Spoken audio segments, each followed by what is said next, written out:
Well, good evening. My name is John Kenyon, and I'm the Executive Director of the Iowa City UNESCO City of Literature organization. I would like to welcome you to this 2020 Iowa City Book Festival event, our Paul Engle Prize award ceremony. 20 years ago today, then Governor Tom Vilsack declared October 12th to be Paul Engle Day in Iowa. Engle, who passed in 1991, was well deserving of the recognition. After starting his career as a promising poet and essayist, this Cedar Rapids native began teaching at his alma mater, the University of Iowa. Soon he became an administrator, taking the helm of the Iowa Writers' Workshop, a post he held for 25 years. Later, he co-founded, with his wife Hua Ling, the International Writing Program at the UI, inviting writers from around the globe to visit Iowa City for residencies, helping to cement our community's reputation in the world as a place for writers. 9 years ago, the City of Literature organization, seeking to recognize writers who are using their talents and skills to improve their world, looked to Paul Engle as a model. We were not interested in adding to the list of prizes for a specific book or that celebrate the published career of a chosen author. Rather, this prize recognizes an author's writing as well as the work being done beyond the page. As stated in the call for nominations each year, we seek to honor an individual who, like Paul Engle, represents a pioneering spirit in the world of literature through writing, editing, publishing, or teaching, and whose active participation in the larger issues of the day has contributed to the betterment of the world through the literary arts. Past winners of this prize are James Allen McPherson, Kwame Dawes, Luis Alberto Urrea, Sarah Paretsky, Roxanne Gay, Alexander Chi, Dina Nayeri, Toy Derricote, and Cornelius Eady. The prize includes a $15,000 award, a one-of-a-kind work of art, and usually a trip to the Iowa City Book Festival. However, as anyone can see, these are unusual times. We celebrate tonight virtually and will work with this year's winner in the hope we can arrange a visit to Iowa City at a later date. The Paul Engle Prize is made possible through the generous support of the City of Coralville. This has been a wonderful partnership for us, and we appreciate Coralville's continuing and growing support for this program.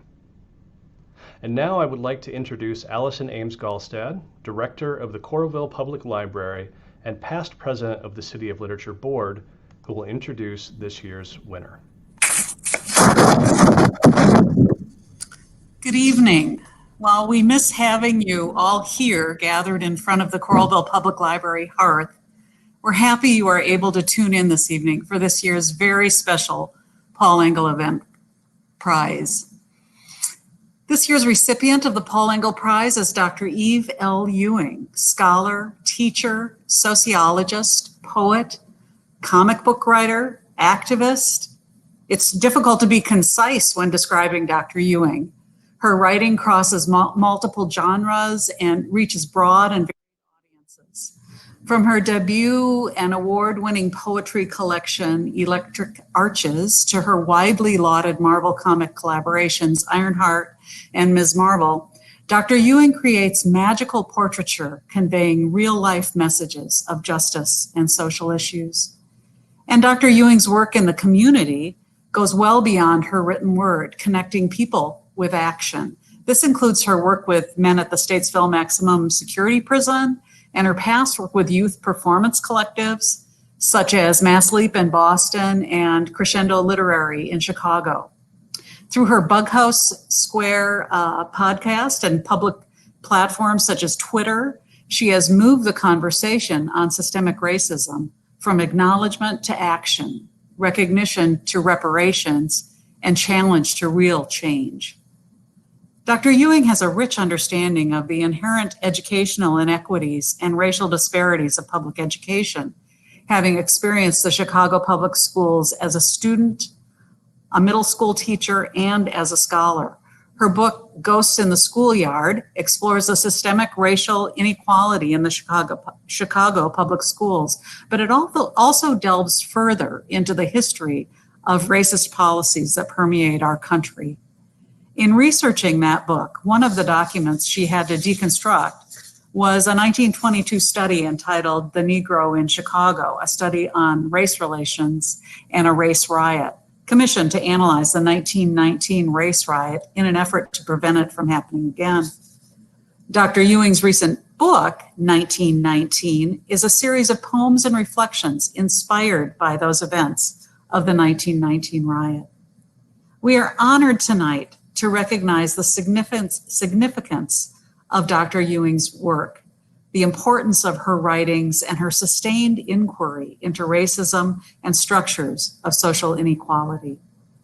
On behalf of the Iowa City of Literature and the City of Coralville, it is my honor to present the 2020 Paul Engle Prize to Dr. Eve L. Ewing.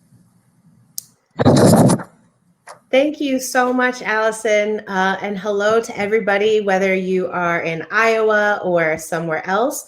On this Indigenous Peoples Day, I want to say greetings to you from the city currently known as Chicago, which is the occupied lands of the people of the Council of Three Fires, the Ojibwe, Potawatomi, and Ottawa nations, as well as the Menominee, Miami, and Ho-Chunk nations.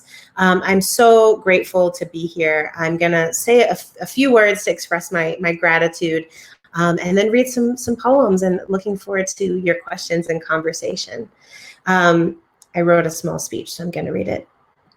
This award is a tremendous honor because the poets who I most admire and those who have shaped my idea of what poetry is, what art is, what it means to be a writer, have always impressed on me through word and deed that to be a poet is to be a human in the world, that it's all of our responsibility, not only to tell our stories, but to use whatever resources are at our disposal to address the world's great needs, which are many, and to create opportunities for other people to do the same. This, to me, is what Sandra Cisneros meant when she said, "We do this because the world we live in is a house on fire, and the people we love are burning in it." This, to me, is what Gwendolyn Brooks meant when she wrote, "We are the last of the loud. Nevertheless, live. Conduct your blooming in the noise and whip of the whirlwind." For that reason, while I do think I'm a pretty good writer, and I'm very proud to be seen and acknowledged for my writing, which I recognize is a privilege that many people dream of and few people ever get to attain. This kind of space, this kind of recognition is much more important to me and is deeply moving to me. My work as a builder, as a keeper of space is much more important to me as a cultural organizer and occasional rouser of rabble. So winning this award means a great deal to me for that reason. And I want to say thank you to the committee and for all of you, to all of you for seeing that in me. I feel very seen in this moment. If that's okay, I'm going to read a couple of poems now. And John, do you mind just chiming in and letting me know if we're going to do, if you want me to do a short reading or a longer reading? Because I know we're making some adjustments. Let's go for short and see how that goes. Okay, sounds good. Somebody in the chat said that they can hear my voice, but nothing is visible on screen. But it seems like maybe that is maybe just that person. You all can see me, correct? Yes, no, maybe so. Allison, can you see me? Okay, thank you, Linda Schreiber and Jane and Lisa and Jesse and Crystal. Okay, sorry, Mark, I guess it was just you. But Anne Marie says they can see you on the computer and not the phone. So hi, I wish I could see all of you. Okay, great. I'm going to read a few poems then. So the poems I'm going to read are, I think I'll read just from this book, 1919, which is my most recent book of poetry, my most recent book, although I do have a book for young adults, for kiddos coming out next year called Maya and the Robot. So please keep a lookout for that if you have younger readers. But as Allison said so kindly in that incredible speech and introduction, this book is inspired by the 1922 report, The Negro in Chicago, which was written by a kind of bilateral commission of men, of white men and black men, because women had not yet been invented at this point in history, whose job was to assess the causes of the race riot that killed many people, specifically many black people in 1919. And this report, The Negro in Chicago, is really incredible. It's over 800 pages long. And I just thought it was so ambitious that this group of people a century ago said, we are going to figure out the conditions under which black people are living in Chicago. And if we can just solve these problems, we'll never have racial violence ever again. And I think for this moment in which we live, as we think, whether you're a poet or whether you're finding other ways in the world to make change and push for social transformation, it's really important for us to study this kind of history, because I think there's a very facile narrative of easy American progress, the idea that things just naturally get better as year after year goes by. And reading this document from 100 years ago and hearing people talk about the exact same problems that we face today has a way of being disheartening, because it makes you realize that in many ways we have not made progress. But it's also, to me, encouraging, because I see the purpose of my work as building upon the legacy of these people who've been in this struggle for many generations. So I'm going to read some poems from this book, and each poem begins with an excerpt from this report, The Negro in Chicago. So I'll read the report excerpt and then I'll read the poem. If you are an archivist or you like historical documents, you should know that this document is widely available on the internet. You can read the whole PDF. So if you also want to read 825 pages about how to end racism from 100 years ago, highly recommend. It's a great read. So the book is divided into 3 parts: before, during, and after. And this first poem I'm going to read is a persona poem written from the perspective of a train bringing Black people north during the Great Migration from the South. It's called The Train Speaks, and it begins with this quote: "The presence of Negroes in large numbers in our great cities is not a menace in itself." Good observation. The train speaks. "Even now, I dream of them. Quiet nights in the rail yard when the little rat feet skitter beneath me, when the last of the strong men with his gleaming silver buttons has locked the door and laid his hands against me. I see them dancing in every passing cloud. My babies, my babies. Born unto me in the hills and green lands, loose threads catching in my sharp parts when they don't watch out, blistered hands hauling parcels of burlap as hefty and shapeless as bound cotton. They move like rabbits then, and they look for a lash that isn't there, even them that never felt it. It's in their shoulders. The lash lives in their shoulders. Long after the last biscuit is gone, when the sunrise brings steel mountains, my children look and look through the space I have made for them, the gift I have prepared. They are safe within but can see without. They feel it before they know the words, then smile when it comes to them. It's flat. The land is flat. And they smile to think of it, this new place, the uncle or cousin who will greet them, the hat they will buy, the ribbons. They know not the cold, my babies. They know not the men who are waiting and angry. They know not that the absence of signs does not portend the absence of danger. My children, my precious ones, I can never take you home. You have none. And so you go out into the wind. Thank you so much. I'm going to read a couple more here. John, how are we looking? We're looking good.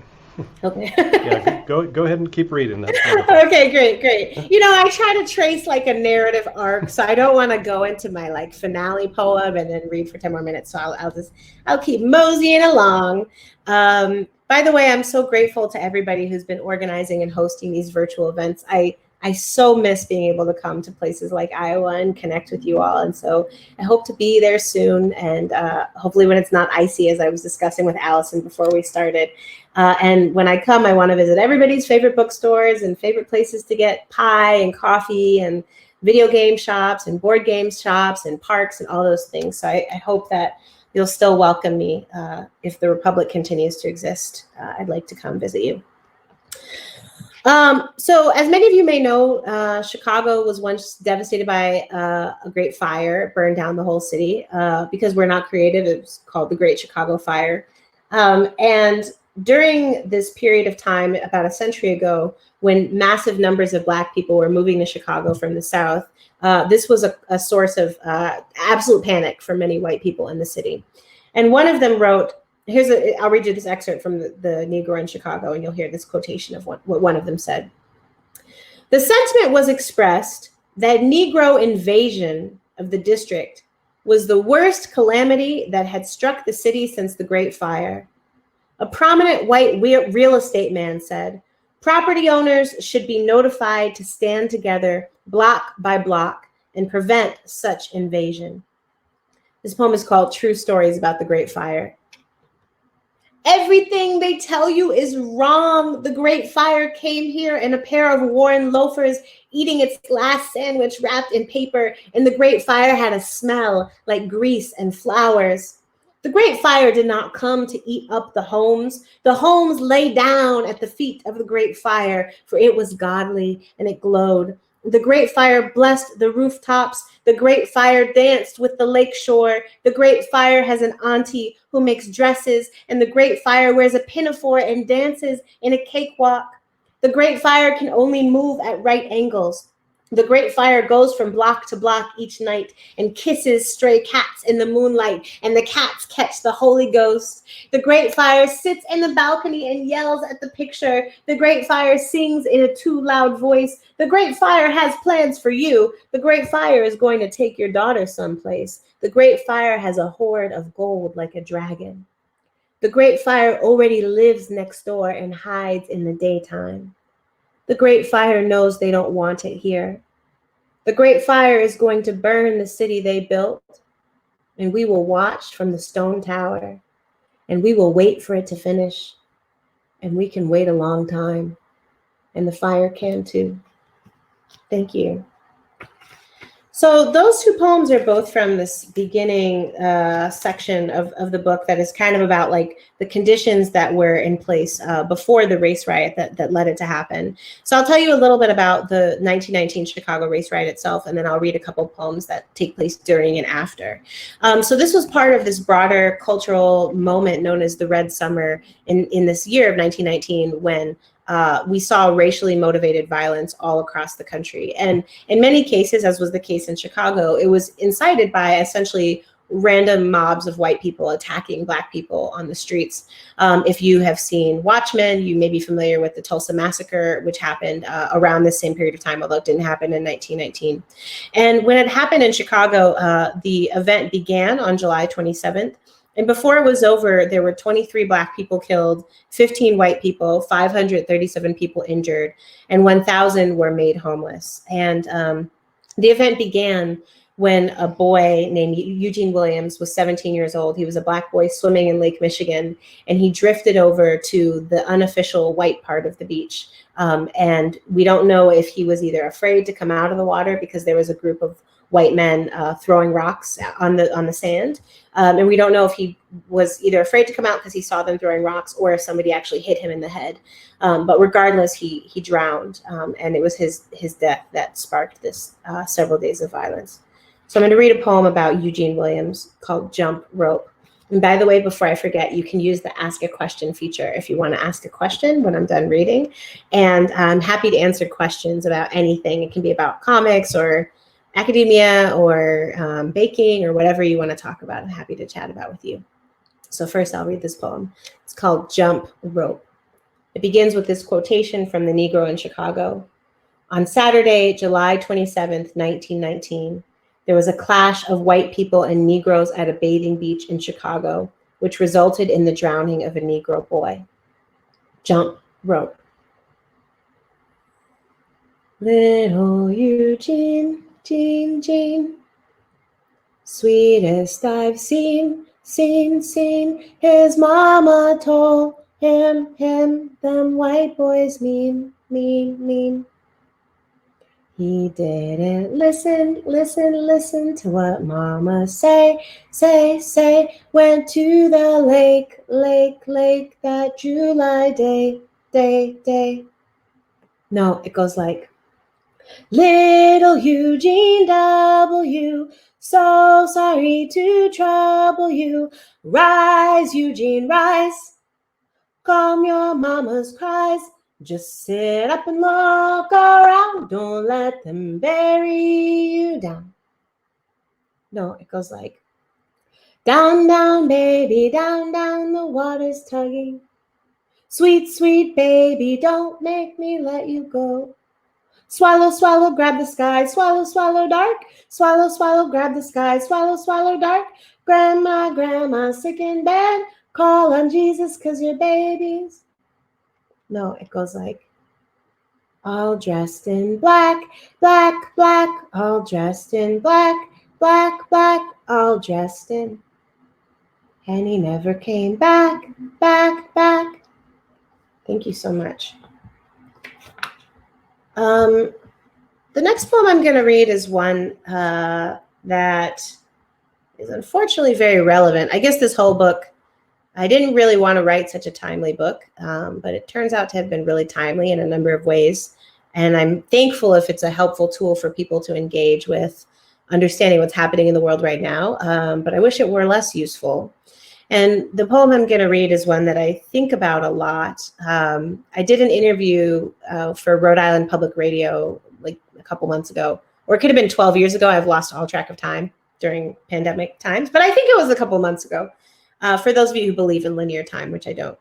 And the folks who interviewed me said, you know, you use words like fascism and authoritarianism to describe what you see happening in the United States. And that's very brave of you. Where do you find the bravery to do that? And I was a little taken aback by the question because I don't think of it as a very brave thing. It's kind of like if I went outside and it were raining and I said, it's raining. I don't think there's anything brave about that. It's an important first step so that you can get an umbrella. And that's sort of how I feel about the political moment in which we find ourselves. I think we are witnessing the rise of fascism and of authoritarianism in our country. I think that even without that kind of extreme position, that we have witnessed acts of unspeakable violence and horror. And I think it's really important that we don't let those things maintain the pretense of normalcy. They're not normal. So this poem is about that.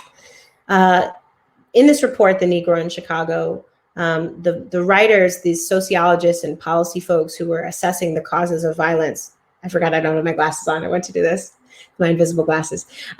When they were assessing the causes of this violence, one of the things they found is that people who had been complicit in murdering a random person on the street, didn't always realize that that was what was happening. They kind of got caught up in a frenzy. And only after the person was dead did they realize what had happened. And so I'll read a quote describing that phenomenon from The Negro in Chicago, and then I'll read a second quote and I'll read the poem. Often the sightseers, and even those included in the nucleus of the violence, did not know why they had taken part in crimes, the viciousness of which was not apparent to them until afterward. The second quote is from Hannah Arendt. The sad truth is that most evil is done by people who never make up their minds to be good or evil. Sightseers. Just this once, I hope you'll forgive me for writing a somewhat didactic poem.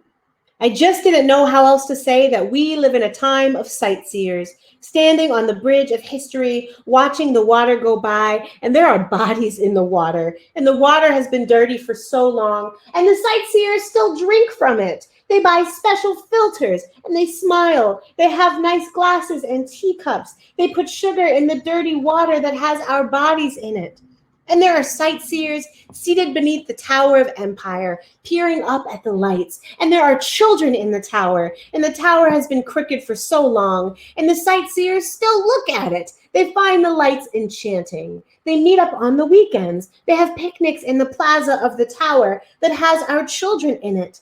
And there are sightseers looking at the House of Power, waiting to take a tour. And there are devils in the house. And the house has been wicked for so long, and the sightseers still worship it. They stand in front and take pictures. They marvel at the white pillars. They send postcards of the house that has the devils in it.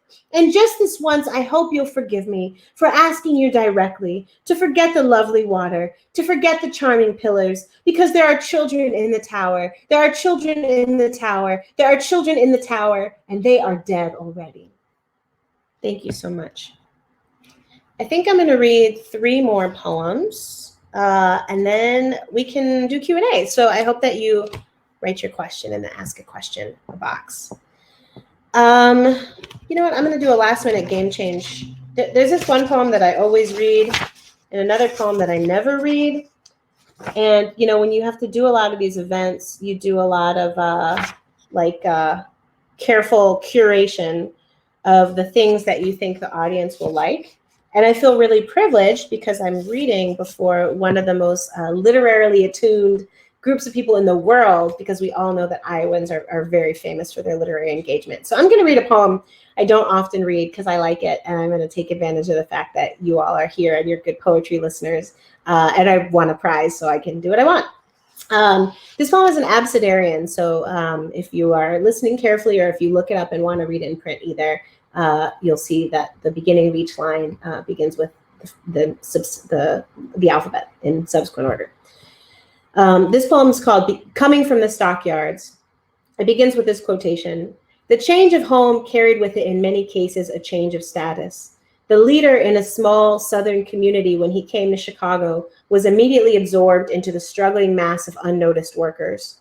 School teachers, male and female, whose positions in the South carried considerable prestige, had to go to work in factories and plants because the disparity in educational standards would not permit continuance of their profession in Chicago.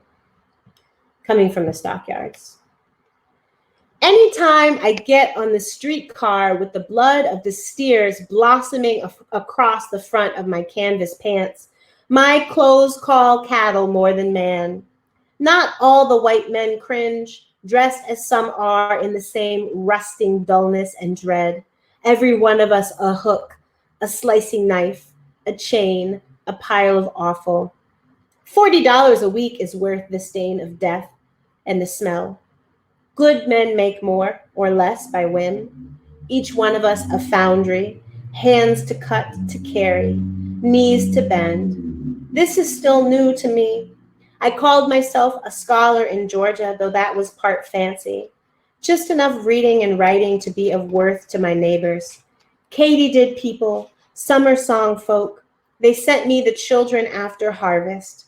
Loveliest were the days when we made the woods a grand schoolhouse, marching 2 by 2 to the creek to recite Wheatley and Dunbar, naturalists, the lot of them, calling out every tree by name, every fish. On the streetcar, I'm lonely for them. Here, a white boy catches my glance, pulling his mother's sleeve and whispering loudly, "What's he got?" The question hangs ugly until I break its hold. I wave the book at him. Read this yet? His eyes drift over the red and the yellow and the brown of me. Smiling, he nods. His mother frowns, drawing him nearer. He speaks. "That's Tarzan of the Apes. My papa read it to me. He told me Tarzan is like..." Under his mother's coat, he goes on, but his mouth is covered, voice muffled. And she looks out the window, away from me.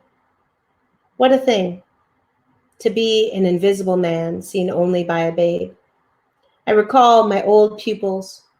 X is how they signed their names when they first came to me. To each I said, "No, you have a name." And I wrote with them until they wrote alone. Zoetrope children, moving always and never. Zephyr children, wind of my heart. Thank you. That one's for all the teachers out there, if there are any teachers in the audience. All right, I'm going to read 2 more poems, and I'm so looking forward to being in conversation with you all. This poem begins with this quotation. Samuel Bass, on account of the streetcar strike, was walking the 5½ miles from his work to his home when a gang of white men knocked him down 3 times and cut gashes in his nose and cheeks with their shoes. Bass hid behind freight cars till a Jewish peddler took him in his cart to State Street. A doctor was visited, but when he learned that Bass had no money, he turned him away without treatment, and he later died. This poem is called This is a Map. This is a map of my city. Here are the places in my city where I dare not go.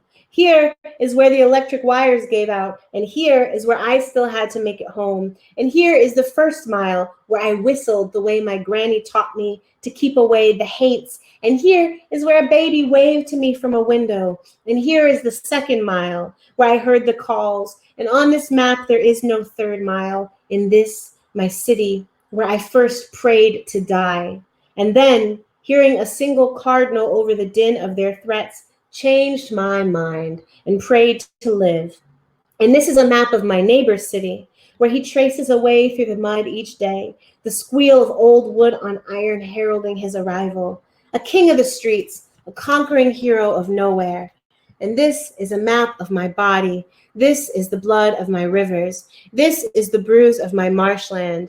This is the sinew of my furthest ridge. And this is a map of the railroad. And if I could stand and walk, I could make it all the way back to my granny, pinching snuff and humming. And if she looked up, she would say, "Boy, my baby, where you been all this time?" Thank you all so much. You are a delight. I'm going to read one final poem. A lot of my work is in the tradition of Afrofuturism, which I think is really important because it allows space for using imagination to conceive of what has never been. And I think that that is what poetry excels at. And I think that that work, that imaginative work is vital to any political movement. It's vital to any effort for social transformation, because it's not enough for us to be able to react and condemn the world we don't like, but we actually have to be able to build the world that we want, even when we've never seen it. And in a poem, we can do that for free. So this poem is a poem I wrote on Emmett Till's, the anniversary of Emmett Till's death several years ago. I wrote it because I dream of a world in which I never had to learn his name, because he lived a long, boring, unremarkable life, rather than becoming famous as a martyr at a very young age. It'll be the last poem I read, so I'm so incredibly grateful again for you all. I saw Emmett Till this week at the grocery store, looking over the plums, one by one, lifting each to his eyes and turning it slowly, a little earth, checking the smooth skin for pockmarks and rot, or signs of unkind days or people, and sliding them gently into the plastic, whistling softly. Reaching with a slim woolen arm into the cart, he first balanced them over the wire before realizing the danger of bruising and lifting them back out, cradling them in the crook of his elbow until something harder could take that bottom space. I knew him from his hat, one of those fine pork pie numbers they used to sell on Roosevelt Road. It had lost its feather, but he had carefully folded a dollar bill and slid it between the ribbon and the felt, and it stood at attention. He wore his money. Upright and strong, he was already to the checkout by the time I caught up with him. I called out his name and he spun like a dancer, candy bar in hand, looked at me quizzically for a moment before remembering my face. He smiled. "Well, hello, young lady. Hello, so chilly today. I should have worn my warm coat like you. Yes, so cool for August in Chicago. How are things going for you?" "Oh," he sighed and put the candy on the belt. "It goes. It goes."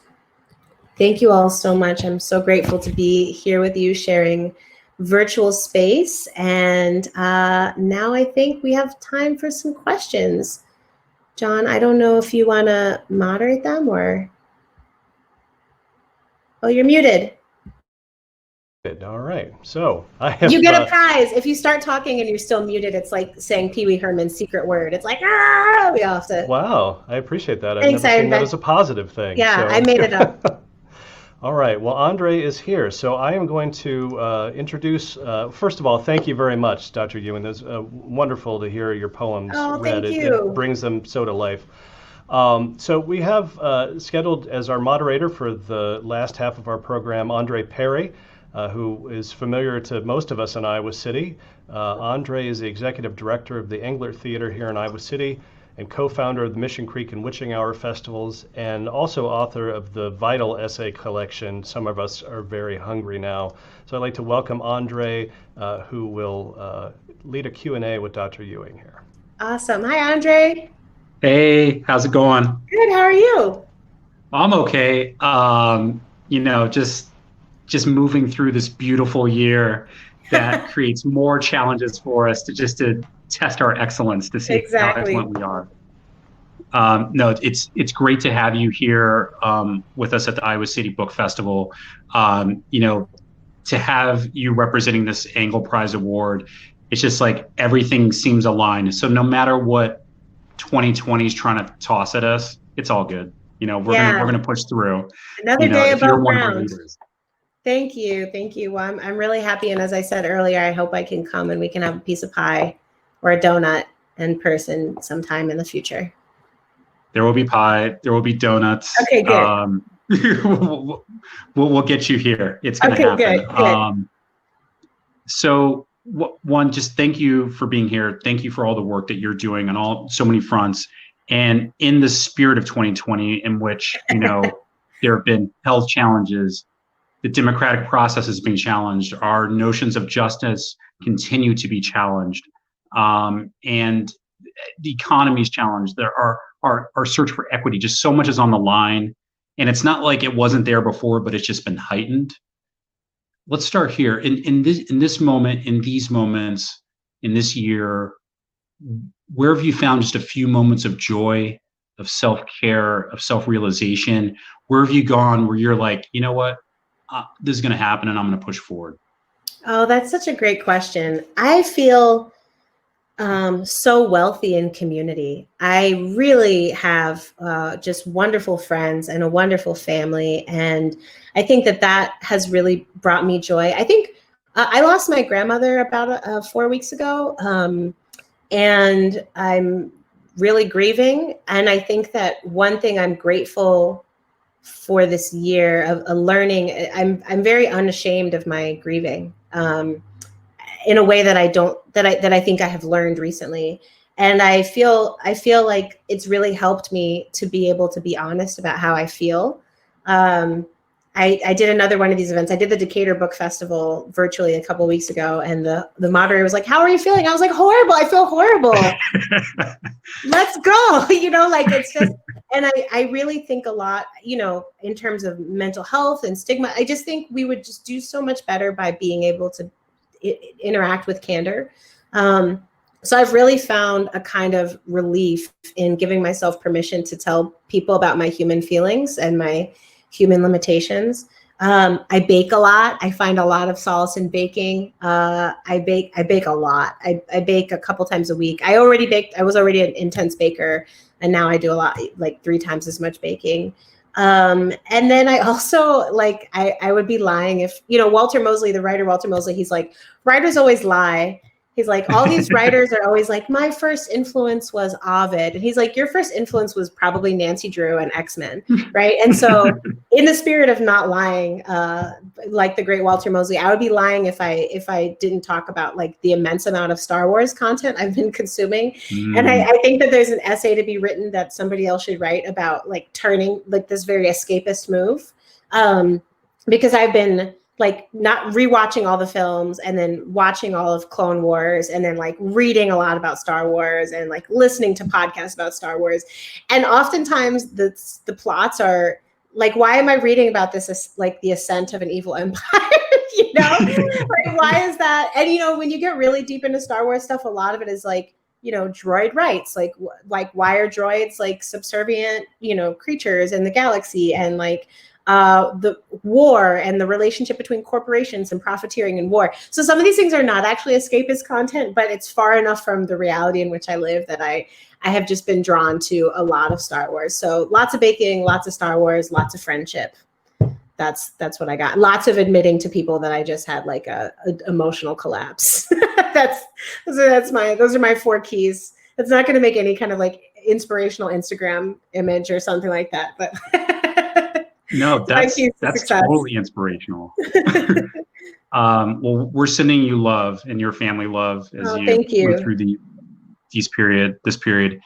And I would say, yeah, Star Wars is not all escapism. There's much to be learned if we return to the rise of Palpatine from episode one.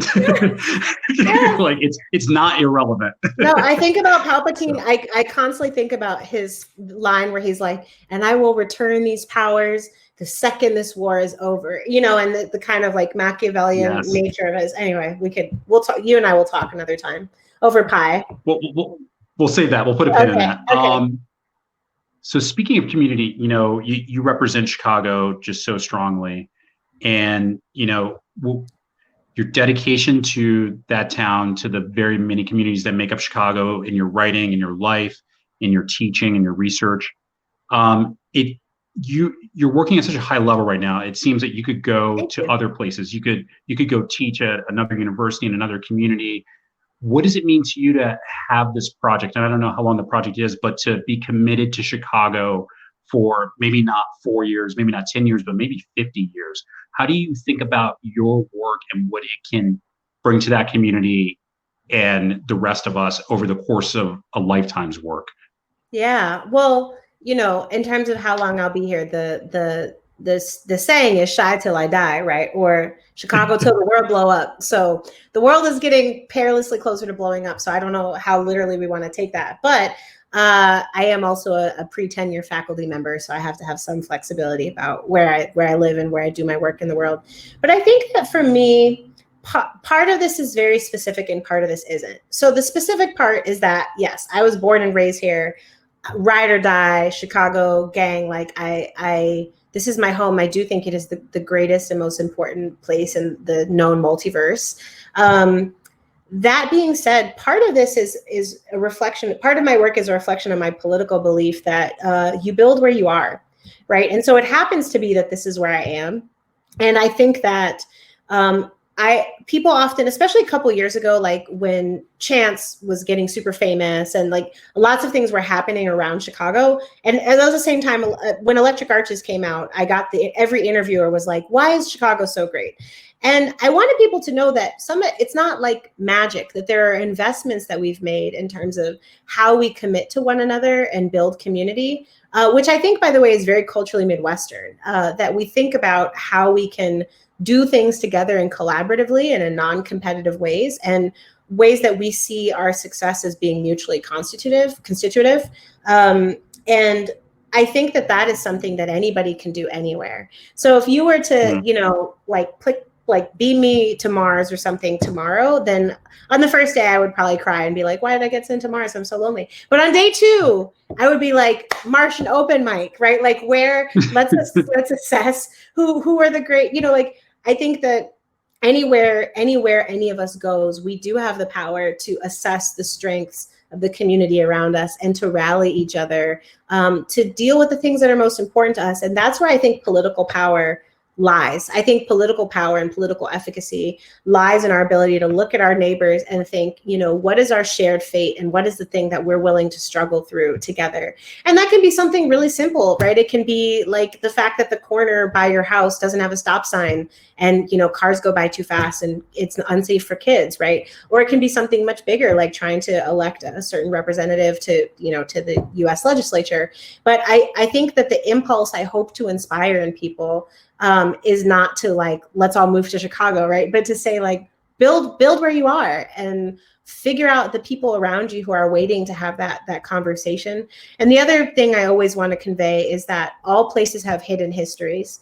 All places have histories that are almost certainly hidden because it's beneficial to those in power that they remain hidden. So I also hope that people will look at some of my the furtive digging through the crates that I do as it pertains to my home and do that digging where you live. Especially if you live in the United States, wherever you are from probably almost certainly has some terribly racist history just waiting for somebody to dig it up, right? And I think that that's also a really important conversation to be having on Indigenous Peoples Day, because oftentimes the most invisible histories in our communities are the histories of Native people who were the first stewards of the places in which we live. And we need to have that conversation before we can have any other conversation. So yeah, Chicago's awesome, but I think that what I do is replicable. I appreciate that notion of the hidden aspects of any community that you're in, whether it's a city or, small town, whatever it might be. I hope that when we're old, they will remember this as the era of digging up. Like, we got it all out. Like, it's like, Wouldn't it's that be done. nice? Everything's Wouldn't that here. be nice?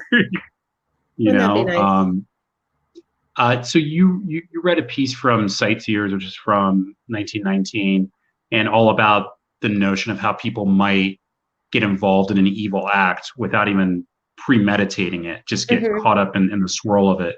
And at the same time, people might, even for the things that aren't hidden, they might continue to live their lives or go to brunch as if nothing is happening, to like drink the dirty water, that you're talking about, where the blood is in the water. And I wonder, as you move forward with your work, how much do you sense of that is a battle we need to be fighting in terms of policy and policy adjustment and reform, and how much of it is like work where we need to get to the depths of human soul and figure out how people can live with themselves, how we can live with ourselves when there's pain and sadness around us? How do we balance that? Oh, that's so deep. I mean, it's both. It's all of the things, right? I mean, I think that one thing is, I believe that true social transformation and radical social movements require everybody, and that all of us have strengths and gifts that we can contribute to do the thing that we love to do in service of revolution. I really believe that. And I think that sometimes I love talking about policy and policy wonk stuff, but sometimes when we focus on that to an extensive degree, there's a way in which people for whom that is not their strength feel like they have nothing to contribute. And this is never true, right? If you are a really good caregiver, it's really helpful to show up and provide childcare at a meeting so that other people can plan things. If you are an attorney, it's really helpful to, help your local nonprofit, or organizers with legal observing at protests or with filing documents with the state, right? If you are a carpenter, an engineer, if you have the ability to build things, right? Like anything that you can do. If you're a graphic designer, you can help people make flyers. Like whatever your gift is can be done in service of collective freedom. And so I think that, yes, policy, yes, soul searching, all of those things. And I think that it's important that we also not underestimate the kind of practical things that contribute to social change, like being the person who has access to a printer and can print out a bunch of flyers, right? Like these are if you've ever been, an organizer, these are the things that actually get people tripped up, that it's really helpful if folks just step up and help. But I do want to say something about what you said about like the soul, the soul aspect of it. I think that there is something more profoundly spiritual that has to change in people's hearts. And I think that art plays a tremendous role in that.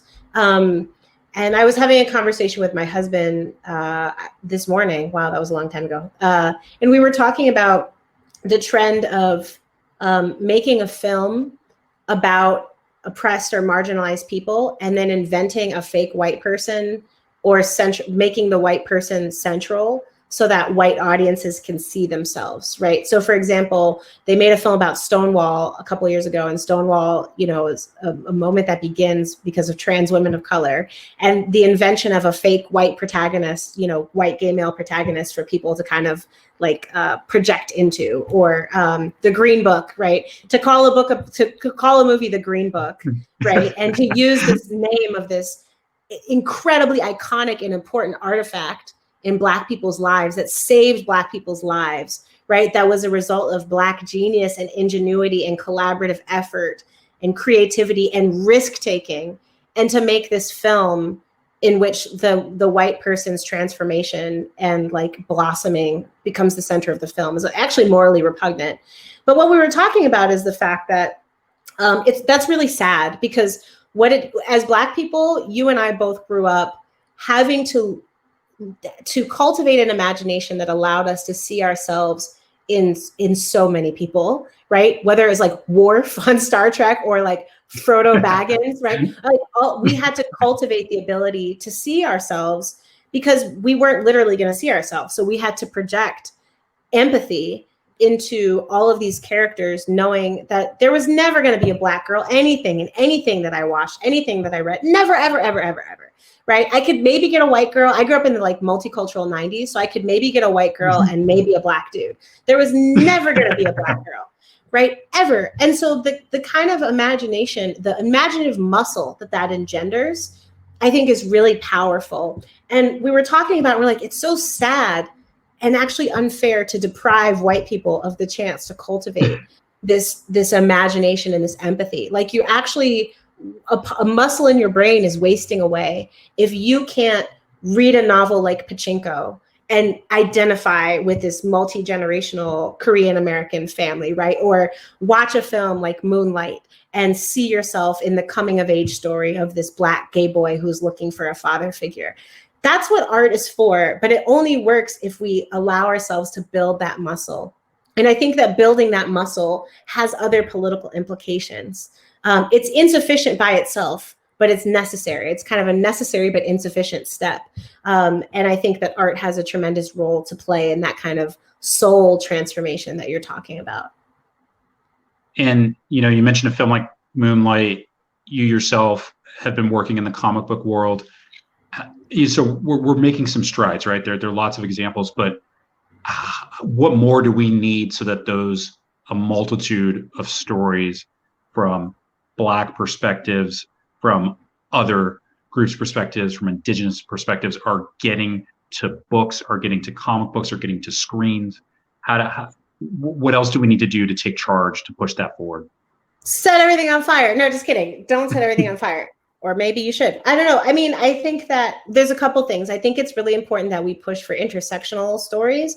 So I want to see Black disabled people, Black trans people, Black queer people, Black undocumented people, Black incarcerated people, Black fat people. Like, I want to see all of my Black people, right, on everything. And I want to see disabled Asian American people and undocumented Asian American people and South Asian people and East Asian people, right? And Southeast Asian people and folks who come from islands and folks who come from Indigenous communities. And I want to see everybody, because that's how the world is. And that's why the world is, I don't want to call it awesome right now, but that's why it's good, And I think that, I think in comics and in sci-fi and fantasy, this is such a big issue because when we include characters like this, we're often accused of forced diversity or kind of artificial diversity. And I just implore people to look at the world.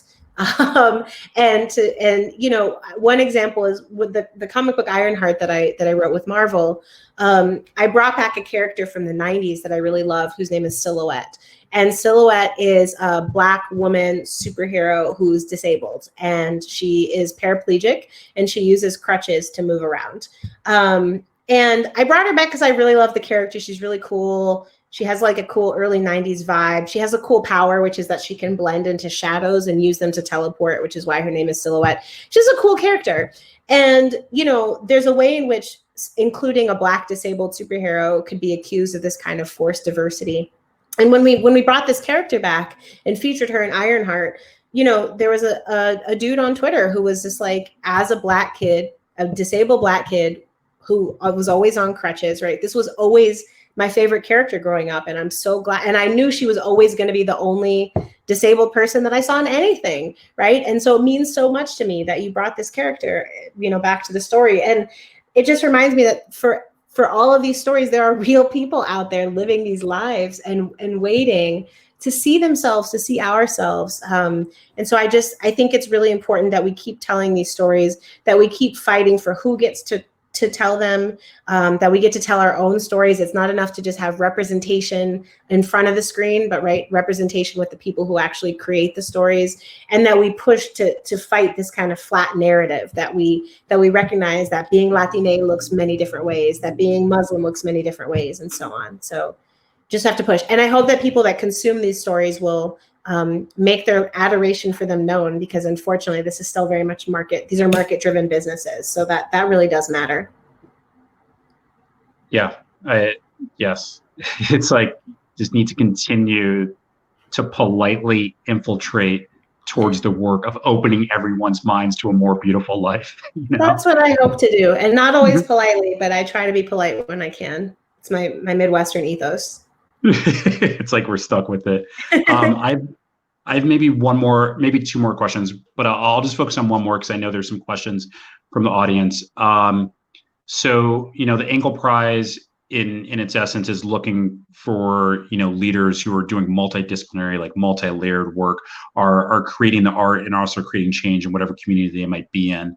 And so as you balance, you know, your academic work, your community work, your artistic practice, and as we think about, you know, hopefully in the audience, there's the future Engle Prize winner who's 14, who's tuned into this, you know, how do you balance all of that work and how do you see it working together? Like, how do you see the threads coming together to make your full self in the world?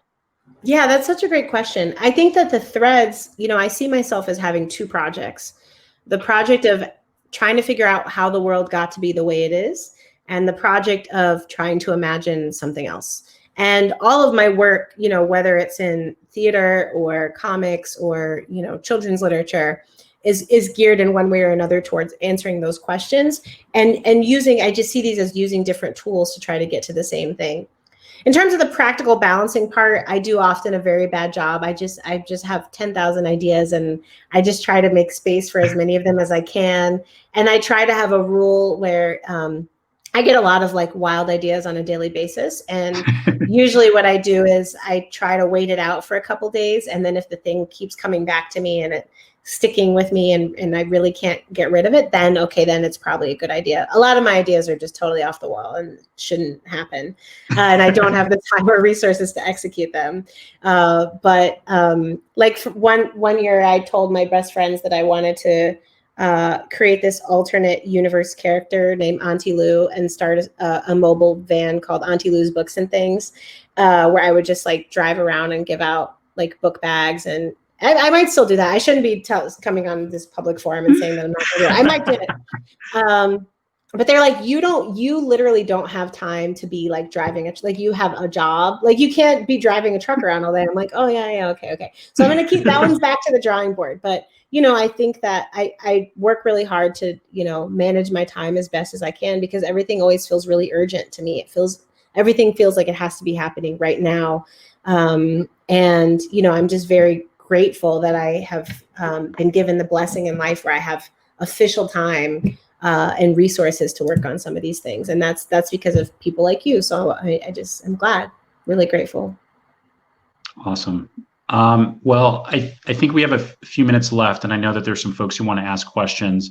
I think the way that my interface is working, John Kenyon, I'm not able to see the questions as they pop up, so you might have to step in to take a look at those questions, unless they're popping up for you, Eve.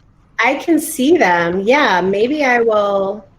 John, can I just pick some, or do you want to? You certainly can. I'll go. Oh, I'm so powerful. Okay, great.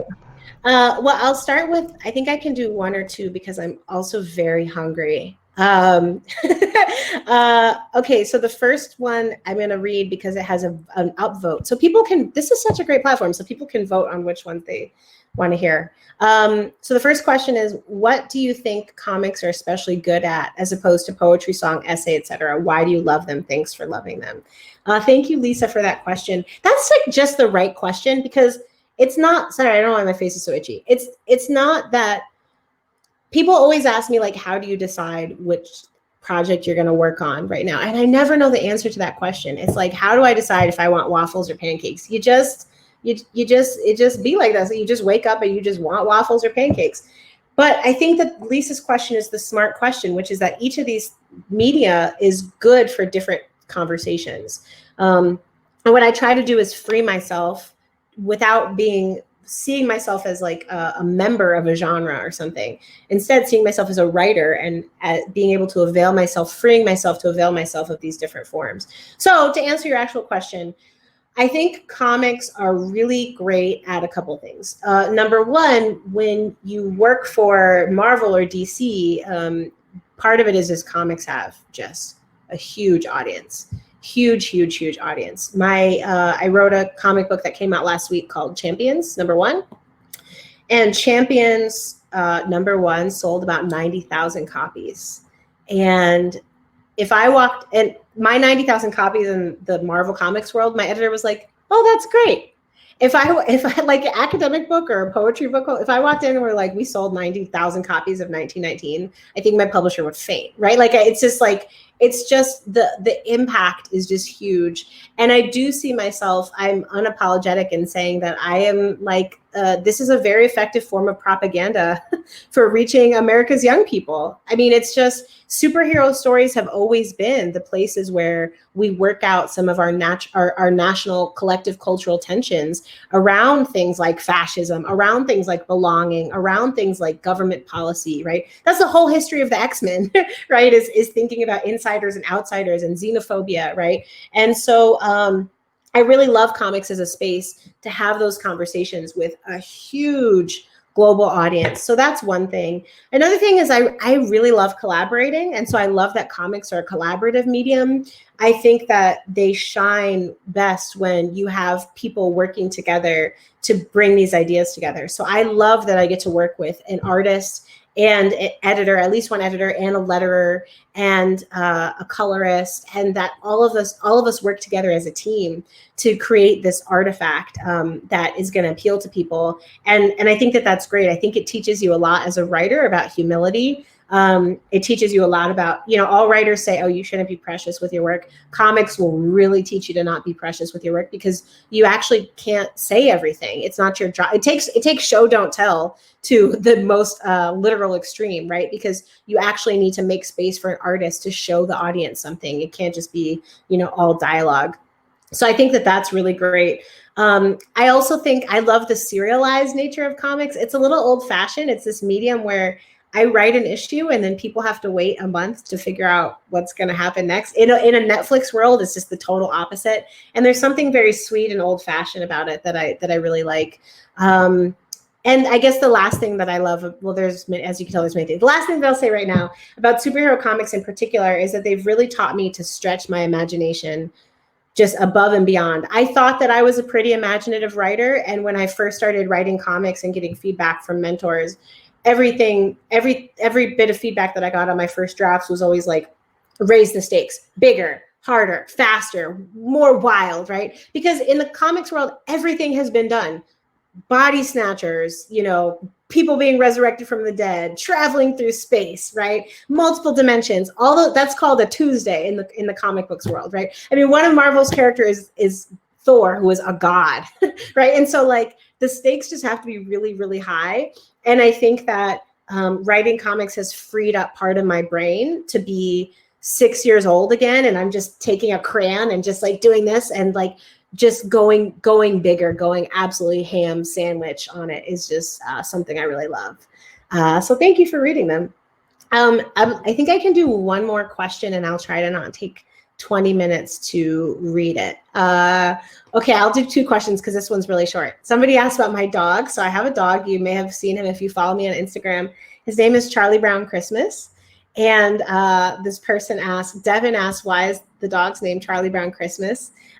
Because we got him from the shelter about 2 weeks before Christmas. And Charlie Brown Christmas is the album, the Vince Guaraldi album is a fave in my household around the holidays, like maybe some of you. And my husband said, what about Charlie? And I said, what about Charlie Brown Christmas? And there are lots of dogs named Charlie, but ours is the only Charlie Brown Christmas. Sometimes people add, like I picked up his medicine from the vet, and they were like, Charlie Brown Christmas story, or one of our coworkers called him Charlie Brown Christmas tree. So his already long and ridiculous name is, sometimes people make it even more long and ridiculous. And also, when I was a kid, I used to really enjoy. I used to read the newspaper cover to cover as a kid, and so sometimes I would read the names of horses that were running in like the horse races, and they always had long, ridiculous names. So that's why I gave my dog a long, ridiculous name. Last one, no pressure, no pressure. Oh, these are both so good. Okay, I'm going to answer this question. What's the connection? James asks, what's the connection between comics and Afrofuturism? Or it seems that there's a connection. Do I agree? Absolutely agree. I'm writing a little book, like a little zine about Afrofuturism that I hope to publish at some point in the next couple of years. So you all can look for more of my Afrofuturist thoughts in the near future. But for me, Afrofuturism is not just about like showing Black people using technology or being in Wakanda and like doing sci-fi stuff. It's actually about it is about those things, or it can be about those things. But to me, what's more important about Afrofuturism is insisting on the continued existence of Black people. And there's an artist named Alicia B. Wormsley who did an installation in Pittsburgh, and it was this big billboard, and it just said, "There are Black people in the future." And this billboard had been part of an ongoing series where local artists put up installations, and none of the artists drew any ire or any complaint until she just literally wrote the phrase, "There are Black people in the future," on this billboard, and people complained so much that it had to be taken down. So just the mere assertion that there are Black people in the future is offensive to people. And let's think about the necessary the obvious counterfactual to that statement. The counterpoint is there are no Black people in the future, right? Which an assertion which requires essentially a form of genocide.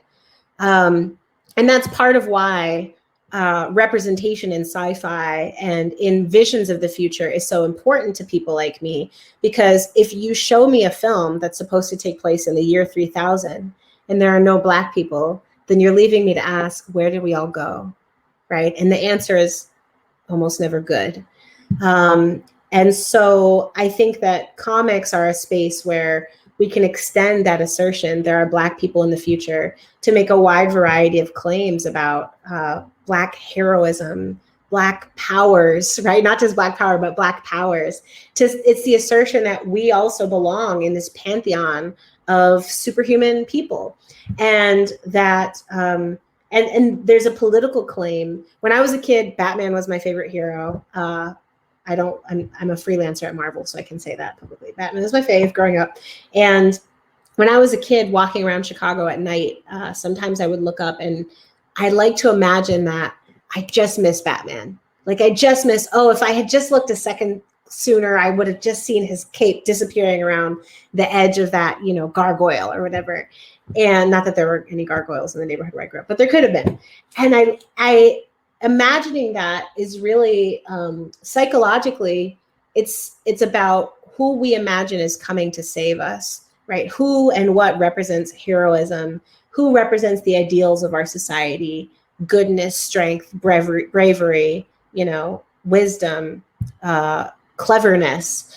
And therefore, when we insert people of color into this position of being the superhero, that's actually a very important political assertion. So for the character I write, Ironheart, who's this 15-year-old Black girl from Chicago, for her to be the people that the person that people imagine calling for in a moment of duress, the person who's coming to save the day, for that person to be a Black girl is powerful and it's political.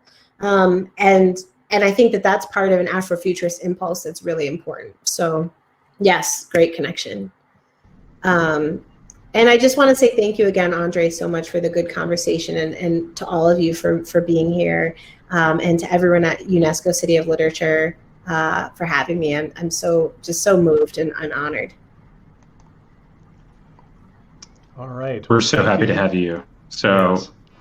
Thank you. Well, thank you very much. Thank you, Andre, for your thoughtful questions, and thank you, Dr. Ewing, for joining us this evening and sharing your wisdom with us. It was clear that you exemplify what we seek when we are awarding the Paul Engle Prize. So Thank congratulations for that. I also wanted to encourage you to scroll through the chat before you log off. There was a lot of affirmation going on there. Oh, thank you. I know I would want to see. So thank you. That's so kind. Yeah, and I would like to thank those who joined us tonight to celebrate and ask such good questions and had such great comments. This program will be available at this link to stream, so please feel free to share it with others.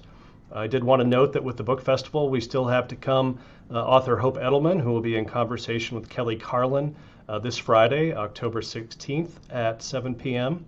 And just announced is Marilyn Robinson, Iowa City's own. We'll be talking about her new novel, Jack on October 26th, and she will be in conversation with Lan Samantha Chang, who's the director of the Writers' Workshop. So again, that's October 26th. And links for both of those events, as well as links to all of the events that you may have missed and want to catch up on, can be found at the Iowa City Book Festival. So thank you again to you both. Congratulations again, Dr. Ewing. Thank you. And with that, have a good evening, everyone. Thank you. Thanks, everybody. Take care.